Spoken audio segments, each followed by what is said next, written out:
Let's go. Chapter 80. Interesting stuff. So a lot of the feedback is starting to come back. I've cut out a lot of the action scenes. So if you're an action person, go and read. Okay, go and read. There's plenty of chapters. I've given the links in the description. Um, and then yeah, I may have to edit the description a little just to make sure it fits the titles. But I'm a little bit lazy. But yeah, go and read. This is definitely something that's awesome. If you don't like it so far, then I can't help you. Maybe this book is not for you.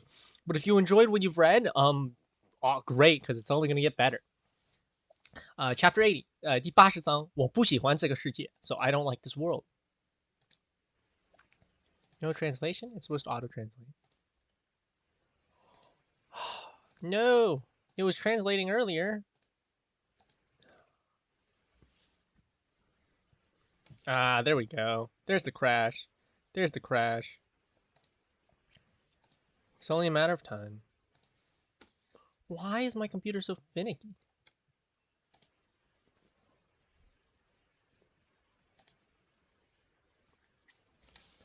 Something must be wrong with the Wi-Fi chip or something. I don't like this world. Oh, give me a sec.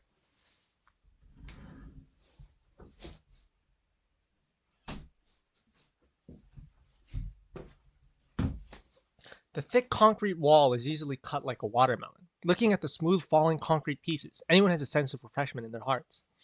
Then, accompanied by a melodious singing, the lights were directed straight ahead, and the protagonist on the screen wielded a silver knife to cut through the thorns along the way, cutting through the piles of debris in front of him, even the horizontal walls under the blue light. Walking toward the deepest part of the building step by step, except for the light, there's a depth of darkness. Down, it was full of snow. Even if the heavy snow doesn't fall into the interior of the building, the air inside the building itself will freeze. Everyone held their breath and watched the protagonist finally walk to the deepest underground garage of the building. This is all being live streamed, by the way, by somebody on the upstream. Finally, the wall in front of him was cut open, revealing the garage where there are many luxury cars parked in twos and threes. Moving forward, the lights are shining and the music stops. This time, Sumei's commentary is almost non-existent. She's just playing a set of mimes, with only music accompaniment, and only the protagonist exploring the building. Now that the final destination is reached, the atmosphere is finally stagnated to its apex. The light flashed across, and the huge metal block leaning against the wall appeared in front of everyone. Sumei's rapid exhalation was heard in the studio. In fact, not only Sumei, but all the audience couldn't help but take a breath, because they've all seen how powerful this Doomsday Mecha is. In such a small space, they've not carried heavy weapons. It's almost a dead end.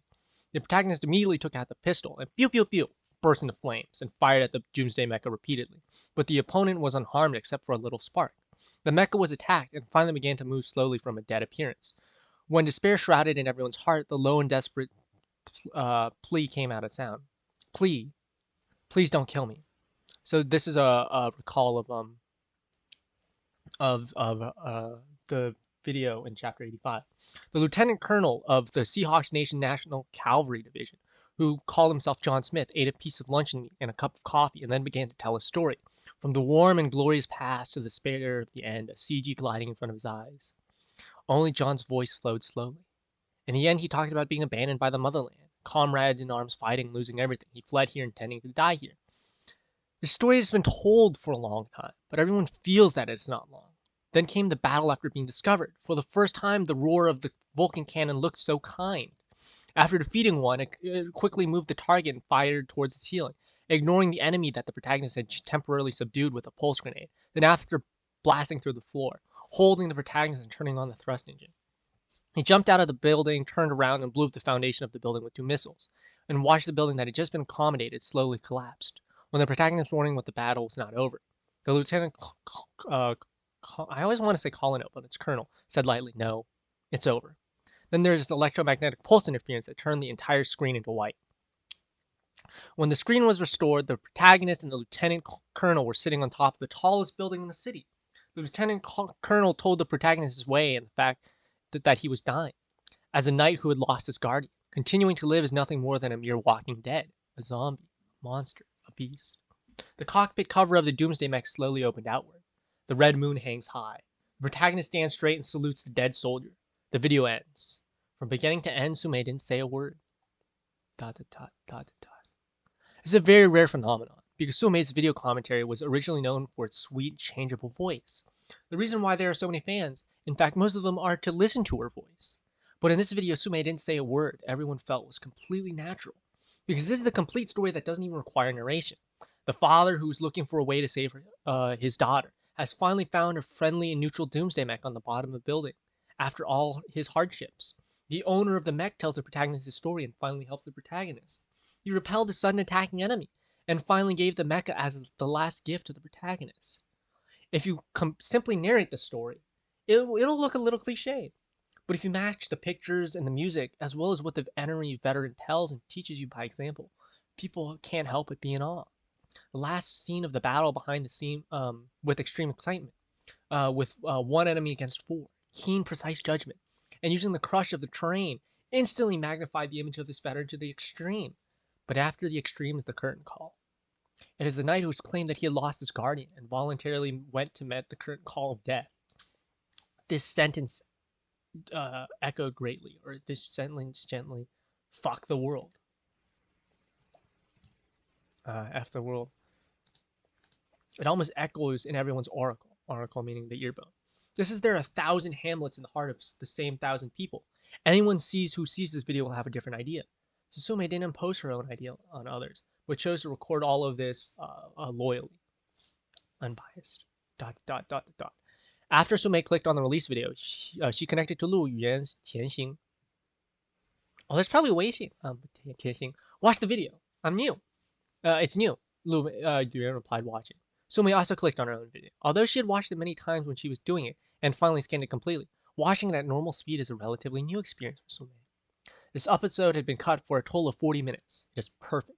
The atmosphere, the lighting, and soundtrack have almost reached the best level of Sume. Of course, the main game picture itself is comparable to the most exquisite movie. And I will say, they say, a director is filming the movie, but the editor makes the final cuts. And, you can see some of that in one of the most famous Minecrafters at the moment, Dream, right? He does, his channel, and the people behind him do some amazing video cuts to make sure the BGM, the background music, and the sense of tension is all appropriately controlled. And even Dream and his friends himself, Dream himself is constantly thinking of new ways to innovate, to make great, intense moves, anywhere from crafting a boat to exploring different glitches and whatnot. Dream, you can tell, puts a lot of work in what he does. If you want, I'll do another shout out to Toast as well. But I felt like Dream does some amazing video cuts.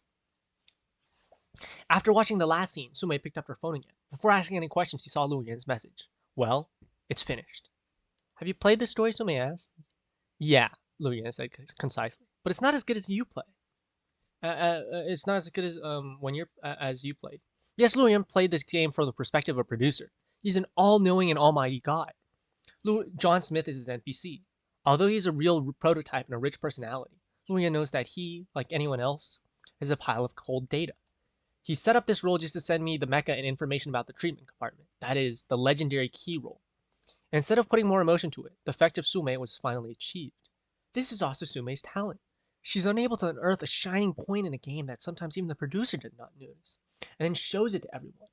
I like this game more and more, Sume hesitated, instead choosing the text. She chose to send a voice. The girl's voice was transmitted along the electric wave to Luian's hands. So there's a voice function, a voice chat function that, yeah, there's a voice chat function on the Chinese social media that I haven't seen on any Western social media. Maybe WhatsApp, but yeah, that's very special.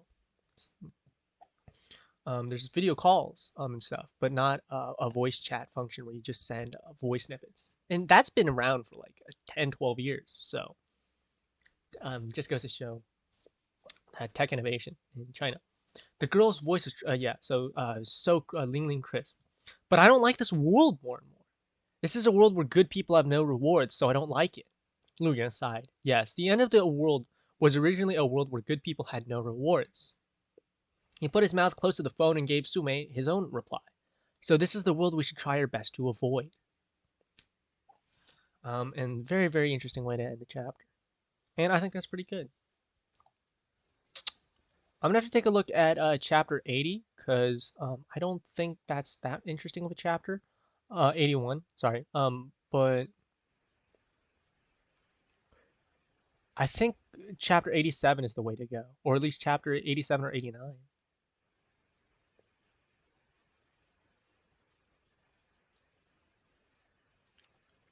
Oh, 91 is 91 is awesome. 91, 93. Oh man. Yeah, yeah, yeah. You can tell I enjoy what what I'm reading.